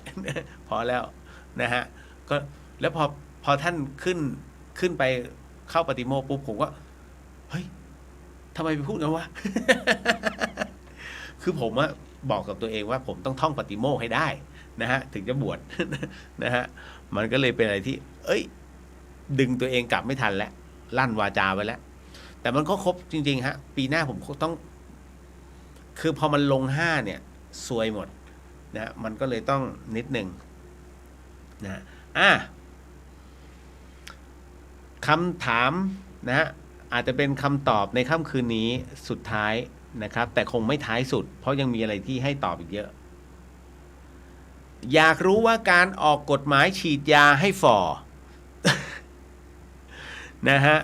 สำหรับผู้ต้องหาข่มขืนนี้ในทางพระพุทธศาสนานั้นถือว่าทำได้ไหมครับบอกชื่อดีไหม นะฮะเห็นข่าวใช่ไหมฮะว่าคนร้ายที่ต้องตอนนี้เหมือนกับเขาประชุมนะฮะเป็นมตินะฮะของครม.ใช่ไหมว่าครม.หรือเปล่าไม่ใช่เนาะเป็นมตินะฮะในเรื่องของกฎหมายที่ออกมานะฮะในเรื่องที่ว่าใครที่ข่มขืนนะฮะจะต้องได้รับโทษคือการฉีดยาให้ฝ่อให้หนอนฝ่อครับแต่ทั้งนี้ทั้งนั้นเนี่ยต้องขึ้นอยู่กับดุลพินิจของจิตแพทย์และการยินยอมของผู้ต้องหาผมถามว่าใช้อะไรคิด นะฮะเป็นคุณจะยอมไหมไม่ผมไม่ยอมทำร้ายทำไงผมก็ได้แต่ผมไม่ยอมฉีดจบก็ไม่ยอมอะนะฮะมองกลับกันตอนที่ข่มขืนเขายอมป่ะต้องถามคณะกรรมาธิการไงฮะคือถ้าบอกว่าจะต้องเป็นความยินยอมอย่างนี้มันไม่ใช่ผลกรรมที่ได้รับอันนี้เดี๋ยวก็อันนี้ยังไม่พูดถึงในแง่อันนี้เอาอารมณ์ส่วนตัวนะฮะผมไม่พูดถึงในแง่ของศาสนาพุทธนะเดี๋ยวค่อยว่ากันอันนี้ขออารมณ์ส่วนตัวนิดผมบอกว่าคือผมเริ่มรำคาญไอเดียมองโลกสวยแล้วก็ไม่คิดถึงอกเขาอกเราคุณเชื่อไหมปืนนี้หาง่ายมากแต่บทลงโทษอยู่ตรงไหนเนี่ยผมยังไม่เห็นเลยความปลอดภัยคนตายคนดีเนี่ยตายนับวันเลยทุกวันนะฮะส่วนคนร้ายเข้าคุกกินข้าวที่เราต้องเสียภาษีให้สบายออกมาเหมือนเดิมค่าใหม่กลายเป็นว่าเขาชาชินกับการเข้าคุกไปแล้วถ้าแบบนี้ถ้าเป็นผมนะอันนี้ส่วนตัวนะฮะไม่เกี่ยวกับกฎหมายไม่เกี่ยวถ้าเป็นผมนะผมก็จะบอกว่าถ้าทำผิดซ้ำสองประหารเพราะถือว่าเป็นบุคคลไม่มีคุณภาพจริงๆนะฮะ คือผิดเอาใช้คำว่าครั้งที่3แล้วกันครั้งที่1ยังพออภัยให้ได้ครั้งที่2ให้กับบุคคลที่มองโลกสวยว่าจะต้องเมตตาปราณีทุกแต่ครั้งที่3เนี่ยไม่ควรถือว่าเป็นบุคคลอันไร้คุณภาพซึ่งไม่มีประโยชน์กับประเทศชาตินะฮะมีแต่ที่จะทำให้คนอื่นหวาดผวาแล้วมันทำให้ประเทศชาติมันก้าวหน้าไม่ได้นะฮะต่อมานะในทางตรงนี้เช่นกันนะถ้าจะต้องให้นักโทษเนี่ยหรือว่าคนร้ายเนี่ยจำยอมในการที่ฉีดให้ไข่ฝ่อเนี่ยเขาไม่ยอมอยู่แล้วแต่ท่านลืมไปหรือเปล่าว่าเขาต้องคดีข่มขืนคนที่ถูกข่มขืนเขายอมไหมล่ะเพราะเขาไม่ยอมไงเขาไม่ยอมเขาจึงถูกข่มขืนเหมือนกันมึงต้องไม่ยอมแหละแต่ต้องฉีดให้รับรู้ว่าเนี่ยความรู้สึกของเขา นะฮะว่าเนี่ยเขาไม่ยอมไงแต่แกยังทำตอนเนี้ยแกไม่ยอมแต่ฉันจะฉีดนี่แหละฮะเขาเรียกกรรมต่อเนื่องนะครับเพราะฉะนั้นนะตรงเนี้ยถึงได้บอกใครคิดนะครับอารมณ์ส่วนตัวจบไปมาถึงในส่วนของอารมณ์ความเป็นจริงของหลักพระพุทธศาสนานะฮะในส่วนตรงนี้เองในเรื่องของการออกกฎหมายส่วนกฎหมายคนออกก็คงจะทำการศึกษาเป็นที่เรียบร้อยนะฮะในเรื่องของการฉีดให้ไข่ฟอนะฮะสำหรับผู้ต้องหาข่มขืนนะฮะแต่ทางในทางพุทธศาสนานั้นทำได้ไหมเหมือนกับการทำหมันนะฮะผู้ชายคนใดที่ทำหมันไม่สามารถนะฮะไม่สามารถบวชได้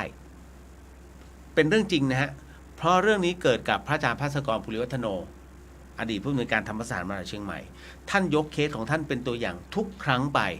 ว่านี่คือบุพกรรมของท่านนะฮะบุพกรรมของหลวงพี่ภาสกรนั้นท่านบอกว่าในสมัยที่ท่านน่ะยังคงความเป็นคารวาสอยู่ท่านเจ้าชู้มากเพราะหลวงพี่ท่านหล่อนะโอ้ยเป็นว่าเล่นสลับสับเปลี่ยนนะฮะนารีเป็นว่าเล่นจนถึงขนาดลงทุนกลัวเขาจะท้องก็เลยไปทำหมันนะโดยการที่ตัดท่อออกก็ไม่มีเชื้อไงคราวนี้ฮะหลังจากวันเวลาผ่านไปหลวงพี่นั้นนะฮะเกิดไปได้โคตรเพชรก็คืออาจารย์แม่ชีเพียงเดือนขึ้นมาพูดถึงในเรื่องของหลักพระพุทธศาสนาหลวงพี่มักสงสัยเสมอแล้วก็ถามนะตอนนั้นท่านนิรันดร์นะเรียกว่าพี่นิรันดร์เนี่ยสงสัยทุกเรื่องราวอาจารย์แม่ชีเพียงเดือนก็ตอบให้ทุกเรื่องราวจนกระทั่งท่านบอกคุณนิรันดร์นะพอแค่นี้เถอะถ้าจะรู้ไม่ไปมากกว่านี้ท่านต้องบวชท้ายที่สุดหลังจากนั้นเนี่ยท่านเปลี่ยนชื่อเป็นภาสกรนะฮะหลวงพี่ก็เลยถามอีกเจอที่ไรถามอีกแล้วก็ให้หลวงแม่เช็คพลังพระให้สุดท้ายท่านบวชจริงๆฮะแต่คราวนี้การบวชของท่านเนี่ยนี่คือวิบากทันทีนั่นก็คือว่าหลวงพี่เล่าว่าตอนที่เหมือนกับพระท่านสอบถามตอนที่จะบวชเนี่ยนะว่าทำอะไรบ้างนะเคยทำอะไรเคยต้องโทษไหมนี่นู่นนั่นเป็นโรคร้ายไหมหลวงพี่บอกไม่มีเสร็จปุ๊บพอมาถึงนะแล้วมีอะไรที่บกพร่องทางร่างกายสงฆ์จะถามนะฮะว่าอะไรที่มันมีข้อบกพร่องในร่างกายนะที่พิการเนี่ยหลวงพี่บอกไม่มีครับยกเว้นว่าผมเคยทำหมันโอ้โหถ้าทำหมันมาบวชไม่ได้โยมจบเลยฮะหลวงพี่ก็เลยพระอาจารย์ภาสกรก็เลยต้องบอกว่าเอ้าแล้วผมต้องทำไงก็ต้องอันนี้เป็นหมันถาวรไหมนะถ้าหมันถาวรหมดสิทธิ์แต่ถ้าไม่ใช่โยมก็ไปแก้ซะหลวงพี่ก็เลยไปปรึกษากับคุณหมอที่เคยทำหมันให้นะฮะปรากฏว่าพระอาจารย์ภาสกรต้องต่อหมันนะฮะท่านบอกโอ้ยเจ็บโคตรเจ็บนะฮะเจ็บไม่รู้จะเจ็บยังไงแล้วในเรื่องของการต่อหมันก็คือเย็บเข้าไปนะฮะท่อน้ำเชื้อต้องเย็บกลับเข้าไปใหม่จนเป็นปกตินี่ฮะพอถึงตรงนั้นเสร็จปุ๊บเนี่ยท่านถึงสามารถบวชได้เห็นไหมนั่นก็คือสิ่งที่มันเกิดขึ้นฮะว่าตามหลักพุทธศาสนาแล้วถ้าเป็นหมันนะห้ามบวชเช่นเดียวกันนะกรณีตรงนี้นะครับถ้าจะออกกฎหมายฉีดให้ฝ่อเนี่ยถ้าจะทำได้ไหมทางพุทธศาสนาบอกว่าทำไม่ได้ไม่สมควรนะเพราะว่ามันเป็นเหตุแห่งกรรมนะตรงนั้นนะแล้วก็ผู้ที่กระทำเนี่ยนะฮะเขาก็ต้องได้รับกรรมในลำดับต่อไปซึ่งจะเป็นกฎหมายบ้านเมืองหรือว่าบุพกรรมที่เขาจะต้องเจอศาสนาพุทธของเราเนี่ยต้องปล่อยให้ระยะเวลามันทำงานฮะตัวกรรมต้องอาศัยระยะเวลานะคุณ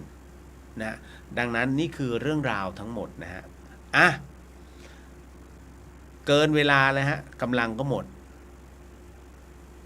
อันนี้คุณจะเหตุเพราะว่ายาที่ฉีดฟอแต่ละครั้งราคาเป็นแสนนั่นอาจคือสาเหตุที่แท้จริงค่ะ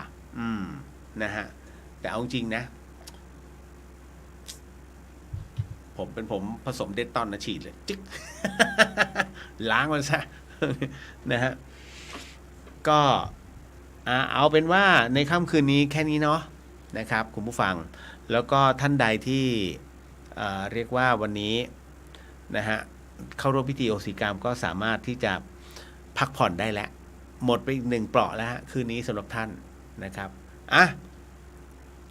ก็ขออนุญาตแล้วกันนะครับคุณผู้ฟังนะหมดแรงจริงเนาะไม่ว่ากันเนาะนะก็ไหนแล้วฮะคุณผู้ฟังที่ฟัง FM 104.50 เมกะเฮิรตซ์นะครับ ผมก็นะฮะแป๊บหนึ่งนะครับพอดีพระอาจารย์ท่านก็น็อกเหมือนกันแรงดึงกันนะฮะท่านก็เพลียผมก็เพลียเอาฮะสาธุล่ำลากันดีกว่านะฮะ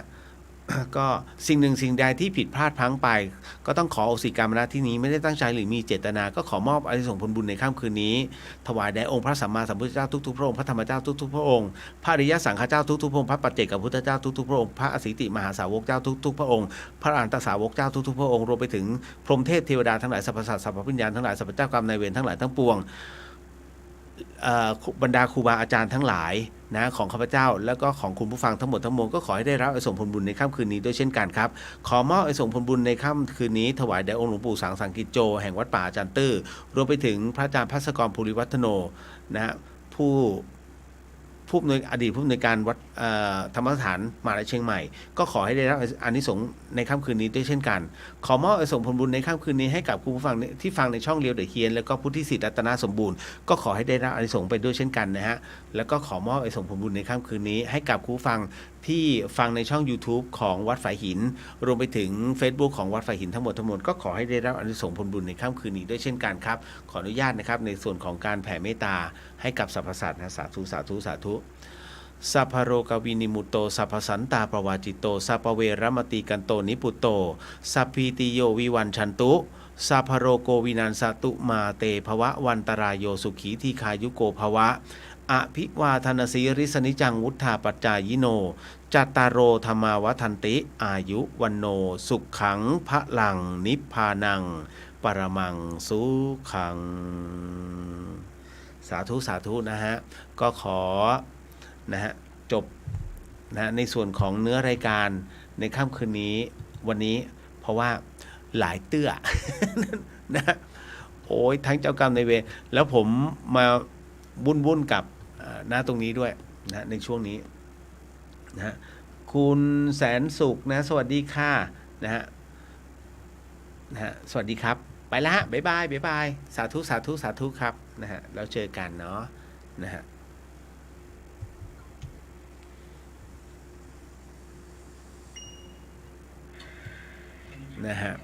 แล้วก็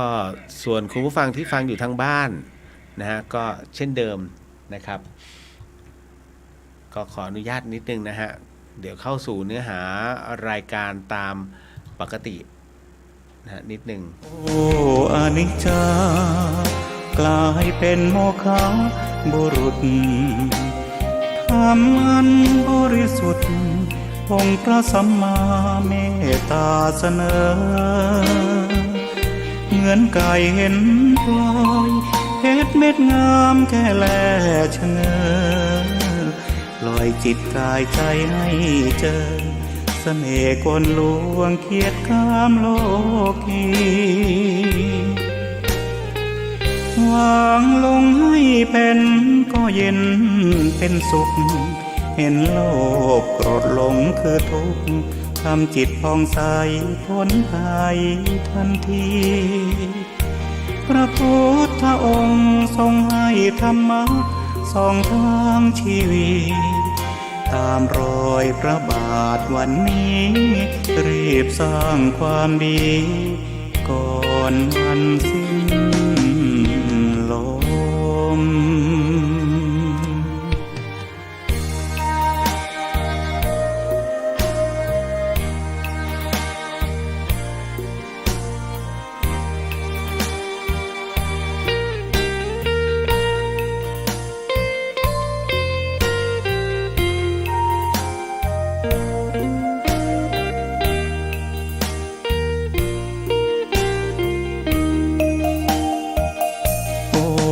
อนิจจากลายเป็นโมฆะบุรุษธรรมอันบริสุทธิ์ องค์พระสัมมาเมตตาเสนอ เหมือนไก่เห็นพลอยเพชรเม็ดงามแค่แลชะเง้อปล่อยจิตกายใจให้เจอ เสน่ห์กลลวงเคียดข้ามโลกี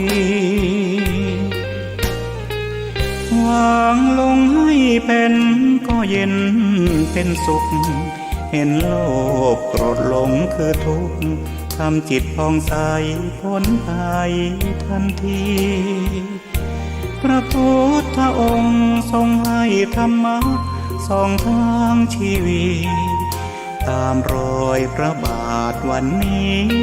รีบสร้างความดีก่อนวันสิ้นลม